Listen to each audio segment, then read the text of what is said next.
Hey guys, it's Christy and welcome back to my channel. Thank you so much for joining me. Today we're going to be talking about some older makeup that I still absolutely love. So before we get into it, I hope you'll consider subscribing to my channel before you leave. Give this video a thumbs up if you enjoy, and let's get into it. Okay, so I have pulled out some makeup items that have been around for years and years and years that I don't really hear anybody talk about anymore, but that I still reach for when I'm not filming and that I just love using, that are really just foolproof for me. So let's just hop right into it. The first product I pulled is the e.l.f. Flawless Satin Foundation. So this one actually reminds me so much of the Catrice True Skin Hydrating Foundation that I absolutely love. And then recently I was kind of comparing the formulas and they really are so similar. And so I don't know why I put this one in my drawer and kind of forgot about it. I love this foundation. Much like the Catrice, it is very comfortable. It definitely has a satin dry down, but it gives such a high coverage level. It just looks so nice. It makes the skin look so flawless, and it's not drying. It doesn't cling to dry patches. It does everything the Catrice foundation does, and it's been around for years and years and years. So I've really got to pull this one out and get a lot more use out of it because I really love this. I heard recently that this one was reformulated, so I'm wondering if I should try out the new formulation. Hopefully they have only somehow improved it and not actually changed it altogether, because this is a really great formula and I don't hear anybody talking about this one. I hear people talk about the Camo CC cream, I hear people talk about the Camo powder foundation, but nobody talks about this. And I think this is such a hidden gem from e.l.f. that is just not talked about nearly enough. A couple of blush formulas. The first one is the Milani Powder Blush. I have the shade Tea Rose. So I think a lot of people are familiar with their baked blushes. The shade Luminoso in particular is supposed to be a dupe for NARS Orgasm. But these little powder blushes I love. So first of all, the little flower imprint is so pretty. It reminds me a lot of the Flower Beauty blushes in a very similar format. I haven't tried those, but I absolutely love these from Milani. They're so blendable, they're so silky, they look so beautiful on the skin. They are pigmented, but they're just so easy to work with and so easy to blend out. I love this blush formula. The shade Tea Rose in particular is just super flattering on me personally. I love this one, and this is another one that I'm going to be leaving out to get a lot more use out of. And I also pulled the MAC powder blushes, and in particular the shade Melba.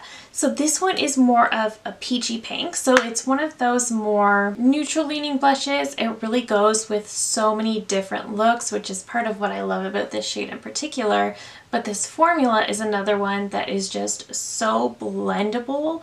It's buildable as well, and it just looks so nice on the skin. It just looks so beautiful. And again, it's very long wearing, which is another thing that I find is very difficult to find with a blush, but this has it. It's just such a wonderful formula.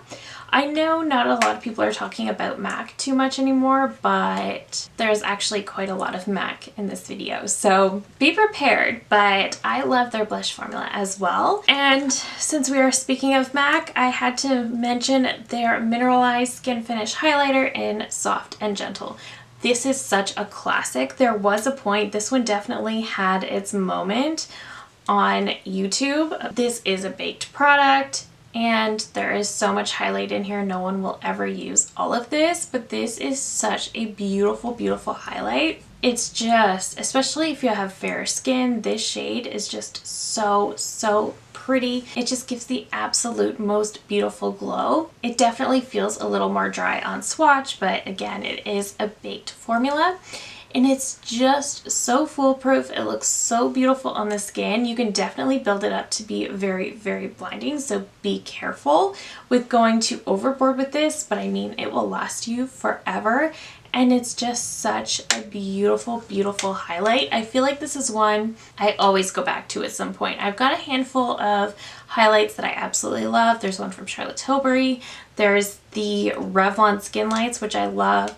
More recently, I've been really loving the Pat McGrath, but This one is in that rotation of highlighters that I tend to cycle through and just really, really love on. Okay, let's talk about a bronzer formula quickly, and I'm pretty sure we all know where I'm going with this. It's the Physicians Formula Butter Bronzer. This is just still such a great formula. I love this because it is buildable and it's so silky. It smells delicious. I love, love, love this bronzer formula. They did in the last few years come out with a new Matte Minoy bronzer, and I don't like that one. I find it to be so overly pigmented. I find it to be hard to blend. The fragrance is not like this. Like, this fragrance is very tropical. That fragrance is very floral, but way too strong. I just do not like their matte bronzers they came out with. This formula is still one of my tippy top favorites. I don't love the packaging, but this formula, it is still at the top for me.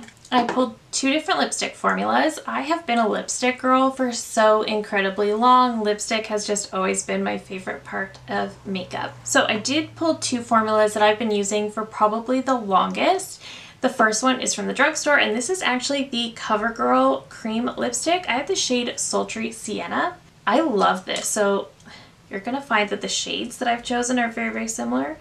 So this is Sultry Sienna, so just a really pretty pinky nude. This is such a beautiful creamy formula. It's so comfortable on the lips. It looks so, so, so beautiful. It is not at all patchy. It just looks so nice. It is a cream formula, so it does wear off a little quicker, but honestly, when I wear this compared to my high-end lipsticks, there's really no difference in formula. They're pretty much exactly the same, and this is definitely one of my very favorite drugstore lipstick formulas. I was trying to link this one in a recent video and I couldn't find it, so I don't know if they don't make this one anymore, but this is such an amazing, amazing formula. I've loved on this one for a long time. I think I picked up this exact tube a couple of years ago as a replacement because I've gone through tubes of this before. This one and the MAC lipsticks are the only ones where I have managed to finish an entire tube, so I think that's saying something.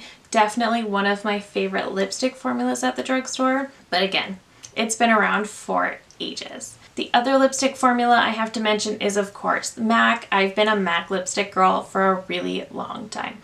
So I was really hardcore into drugstore lipsticks because at the time, MAC was just so out of my price range. And then as I got older, I started dabbling in MAC lipsticks, and now I have a ton of them, and it's one of my all-time favorite formulas. Let me show you a swatch. So pretty much exactly the same shade as the CoverGirl. The thing I love about MAC is that they have such a great shade range, but they also have such a great range of textures. They have the cream line, they have the lusters, they have the mattes, the satins. And so I love that there's really something for everybody. When it comes to their lipstick shades, I feel like MAC has just really nailed down the tone of the shades.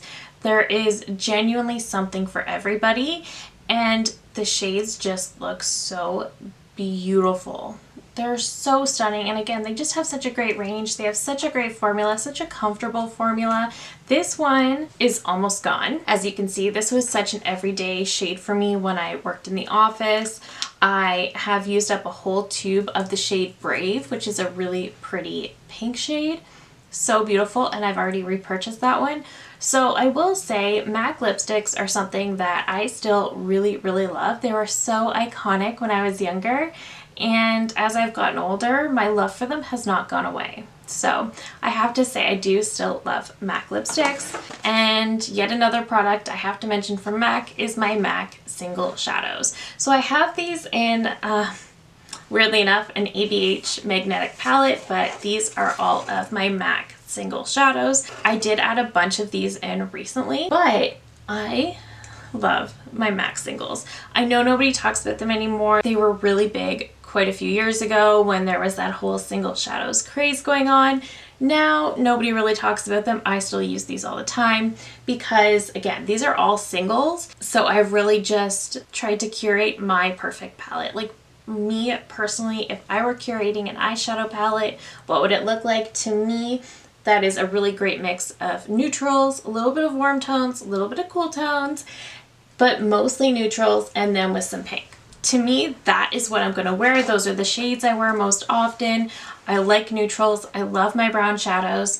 But sometimes I am feeling more in a cool tone type mood. Sometimes I am a little warmer. Sometimes I want pink. And this palette really signifies what my perfect eyeshadow palette would look like. I do have some empty spots. I do want to get filled in. I really still love these. I think the quality of these are great. I do think MAC shadows are a little bit more on the buildable side. You can definitely get a ton of depth with MAC shadows. And I would honestly say the Lawless, the One palette, the formula in there reminds me a lot of these. So I feel like they're a little tiny bit more on the drier side, but the formula is still excellent. The performance is amazing. The blendability is there.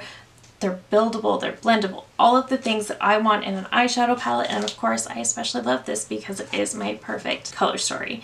So I still, of course, really love my MAC single shadows. And that is it. Those are the makeup items that are floating around in my collection that I've had for so long, that I have loved for so long. So that is it for me today. Let me know down below if there's any older products you have in your collection that you still love, even though it seems like everybody else has forgotten about them. Let me know. And that is it for me today. If you're new here, I hope you'll consider subscribing to my channel before you leave. I do upload at least 3 new videos every single week. Thank you again so very much for watching, and I will see you in my next one. Bye!